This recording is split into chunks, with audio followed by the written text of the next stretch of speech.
မင်္ဂလာပါဒီနေ့မှာတော့ကျွန်တော်တို့ Canva အသုံးပြုပြီးတော့ဒီ logo ဖန်တီးခြင်းနဲ့မိတ်ဆွေတွေပေါ့နော်ကျွန်တော်ဒီနေ့ Canva အသုံးပြုပြီးတော့ logo ဆွဲနည်းလေးကိုကျွန်တော်အသေးစိတ်လေးပြောပြပေးသွားမှာပေါ့နော်အခုမှစပြီးလေ့လာမယ့်လူတွေရောကျွန်တော်တို့ဒီ Canva နဲ့ပဲ logo လေးကိုယ်တိုင်ဆန်းဆွဲခြင်းနဲ့မိတ်ဆွေတွေအတွက်လိုက်လို့ကြည့်လို့ရတယ်ပေါ့နော်အရင်လွယ်ပါတယ်အဲ့တော့ကျွန်တော်ကအရင်ဆုံး Canva software ဝင်လိုက်ပေါ့နော်ဝင်ပြီးသွားရင်တော့ကျွန်တော်ကဒီမှာကိုကြိုက်တဲ့ site တွေချိန်မယ်ဒါမှမဟုတ်လို့ရှိရင်သူ့မှာပါတဲ့ ready site တွေလည်းသုံးလို့ရတယ်ပေါ့နော်ကျွန်တော်ကဒီ site ကို1080ထားပြီးချိန်လိုက်တယ်ပေါ့နော်ပြီးတော့ကျွန်တော်ကဒီစဝိုင်းပုံစံ logo ဖြစ်တဲ့အတွက်ဒီ shade ဆိုတဲ့နေရာနေပြီးတော့ sorry ဒီ element ဆိုတဲ့နေရာနေပြီးတော့ shade ဆိုပြီးရိုက်ရှာမယ်နော်ရိုက်ရှာပြီးသွားရင် shade တစ်ခုကိုယူလိုက်မယ်ပြီးတော့ရင်ကိုကြိုက်တဲ့ color ထားမယ်ပေါ့နော်ပြီးသွားလို့ရှိရင်ကျွန်တော်ကအဲ့ဒီမှာနောက်ထပ် shade တစ်ခုကို copy ယူလိုက်မယ်ပြီးသွားလို့ရှိရင်ကျွန်တော်ကနောက်ခံအဖြူဖြစ်တဲ့အတွက်အဲ့ဒီအဖြူပေါ်မှာဒီ shade အဖြူလိုထည့်လိုက်တဲ့အခါမှာလုံးဝသူကဒီစဝိုင်းမဟုတ်ဘဲနဲ့သူကဒီလာချမ်းပုံစံလေးဖြစ်သွားပါတော့ကျွန်တော်ကလာချမ်းပုံစံလေးလိုချင်တာဖြစ်တဲ့အတွက်အဲ့ဒီအချိန်မှာကျွန်တော်ကတရွက်တစ်ခုကတ်မှာပါနော်အဲ့တော့ကျွန်တော်ဒီပုံစံလေးရပါပြီဆိုရင်နောက်ထပ်ကိုလိုတဲ့ element တွေကိုအဲ့ဒီ element ဆိုတဲ့နေရာနေပြီးတော့စာရိုက်ပြီးထပ်ရှာလို့ရတယ်ပေါ့နော်အဲ့တော့ကျွန်တော်ကနောက်ထပ်ကိုကဘာလို့ချင်တာလဲဆိုတော့ဒီတရွက်ပုံလေးလိုချင်တာပေါ့နော်တရွက်ပုံလေးလိုချင်တာဖြစ်တဲ့အတွက်ဒီ search bar လေးမှာကျွန်တော်ကတရွက်ပုံလေးကိုရိုက်ရှာလိုက်မယ်โอเคအဲ့မှာကျွန်တော်တို့စိတ်တိုင်းကြရပြီပေါ့နော်ကိုစိတ်တိုင်းကြတရွက်လေးရှာတွေ့သွားပြီဆိုရင်တော့ကိုကြတဲ့တရွက်တစ်ခုကိုထည့်လိုက်မယ်ပေါ့နော်ပြောရရင်ကျွန်တော်ကဒီအယောင်တူထားမှဖြစ်တဲ့အတွက်အဲ့ဒီတရွက်ကိုလည်းသူနဲ့အယောင်တူလေး copy ယူလိုက်ပါတော့အယောင် copy ယူလိုက်မှာပေါ့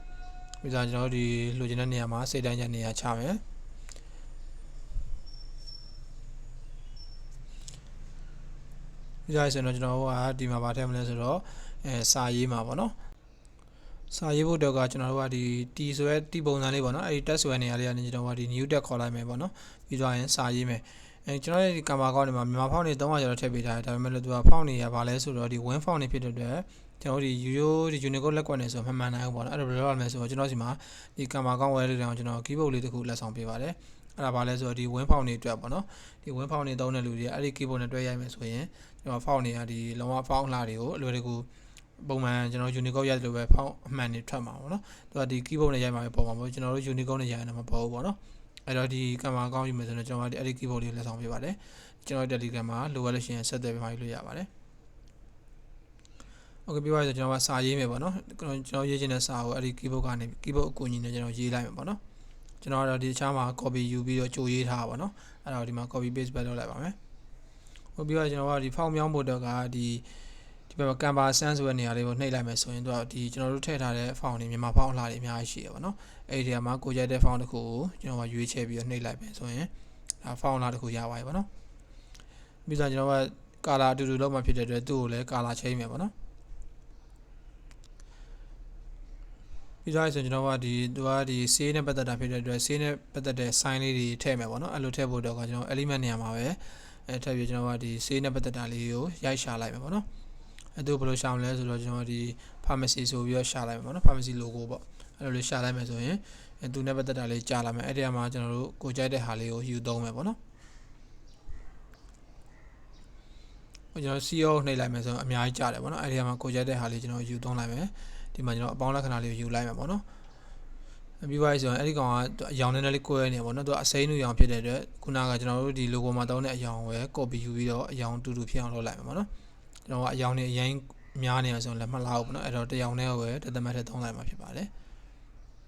်ပြီးပါဆိုကျွန်တော်တို့ကဒီအောက်ကပေါ့နော်ဒီကျွန်တော်တို့ဒီ line ပုံလေးထည့်မှာဖြစ်တဲ့အတွက် line ကိုကြတော့ဒီ2ဆိုတဲ့နေရာလေးကနေပြီးတော့ဒီ line လေးကိုကိုကြိုက်သလိုနေရာချလို့ရရပါတော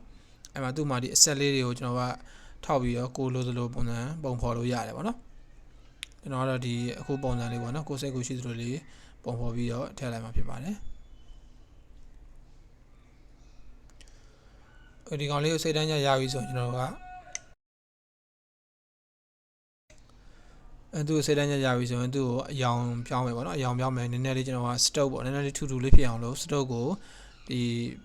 percentage နည်းနည်းလေးတိုးလိုက်မယ်ပေါ့နော်သူ့အယောင်ပြောင်းဖို့တော့ကကျွန်တော်အပေါ်နားလေးမှာရှိတယ်အဝိုင်းလေးပေါ့နော်အဲကောင်လေးကိုခုနအစိမ်းရောင်မဲ့ထားမယ်ပြီးရင် stroke မှာကျွန်တော်ဒီ percentage ကိုနည်းနည်းလေးတိုးလိုက်မယ်ပေါ့နော်ကိုစိတ်တိုင်းကြရပြီဆိုရင်ထားလိုက်မယ်ပြီးတော့ကျွန်တော်ကသူ့ရဲ့အောက်မှာစာရေးမယ်ပေါ့နော်စာရေးဖို့တက်လဲခုနလိုပဲကျွန်တော်တို့ text ကနေပြီးတော့ပဲ new text ခေါ်ပြီးတော့ဒီ font တွေကိုတော့ကျွန်တော်တို့ဒီဘက်က win ဖောင်းလာတွေကနေပြန်ချိန်မှာပေါ့နော်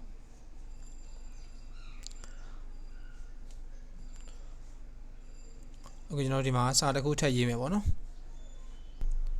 ကျွန်တော်သုံးတဲ့ software လေးကသူကဒီတစ်ခုကောင်းတာက Android mobile နဲ့ iOS သမားတွေတက်မှာလုံးဝအဆင်ပြေရပါတော့ဒီ software ကိုကျွန်တော်တို့ကဒီရိုး Unicode လို့ရေးပြီးတော့ဒီ win အနေနဲ့ copy ယူပြီးတော့ပြန်ထည့်တာပေါ့နော်အဲ့ဒီ software လေးလည်းကျွန်တော်ဒီလက်ဆောင်ပေးရပါတော့ကံမကောင်းဝယ်လို့ကျွန်တော်လက်ဆောင်ပေးပါတယ်ဒီ font လေးကအကုန်လုံးအဆင်ပြေရပါတော့ဒီ Android phone နဲ့ mobile နဲ့ iOS သမားတွေတက်ပါအဆင်ပြေပါတယ်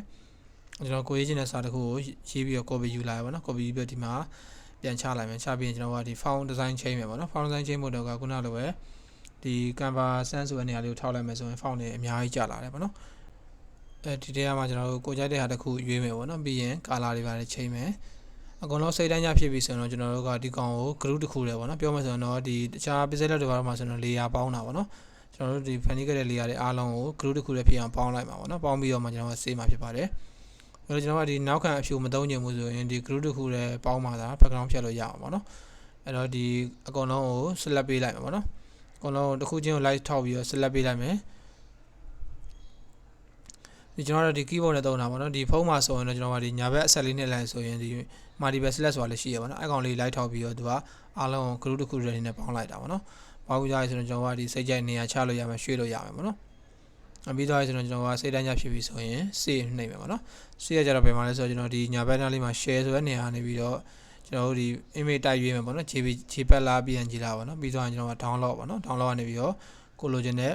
resolution ရွေးပြီးတော့ download ရမှာပဲဒါဆိုတော့ကျွန်တော်တို့အရင်မိုက်တဲ့ logo design လေးရသွားပြီပေါ့နော်အားလုံးပဲအဆင်ပြေကြမယ်လို့မျှော်လင့်ပါတယ်ကျွန်တော်ရဲ့ဗီဒီယိုလေးကြိုက်တဲ့ဆိုရင် like and share လေးလုပ်ပေးခဲ့ကြပါအောင်နော်အားလုံးကျေးဇူးပါခင်ဗျာ